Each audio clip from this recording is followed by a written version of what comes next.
در نیمه اول روز 29 اپریل سال 2024 به سفیر روسیه در تاجیکستان سیمیون گریگوریف یادداشت یا نوت اعتراضی وزارت کارهای خارجه تاجیکستان با اظهار نگرانی جدی وابسته به مناسبت دغلانه نسبت به شهروندان جمهوری تاجیکستان، اینچنین نقض حقوق و آزادی‌های آنها که به طور عمومی در فدراسیون روسیه صورت می‌گیرد سپرده شد.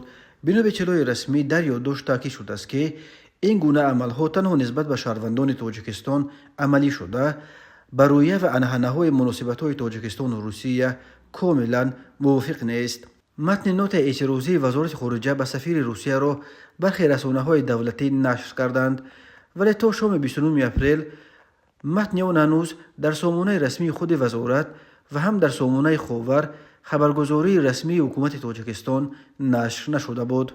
نوت اعتراضی بیانگر ادامه تنش‌هایی است که اینک چند روز باز در روابط بین دوشنبه و مسکو شدت گرفتند.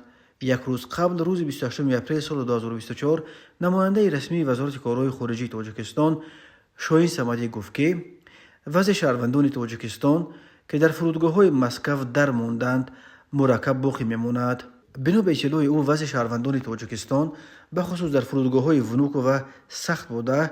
در منطقه موقتا نگاه داشتن شهروندان در این فرودگاه در یک شرایطی که جوابگوی معیارهای بهداشتی نیست به حالت تا پایان روز 27 اپریل 945 شهروند تاجیکستان قرار داشتند.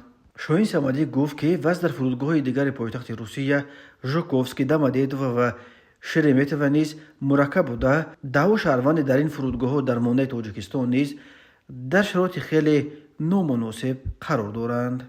یادآور می‌شویم وزارت کارهای خارجه تاجیکستان شام 27 اپریل سال 2024 با نشر یک توصیه تعجیلی از شهروندان این کشور خواست که موقتا از سفرهای بی ضرورت به روسیه توسط همه گونه واسطه‌های نقلیات خودداری کنند.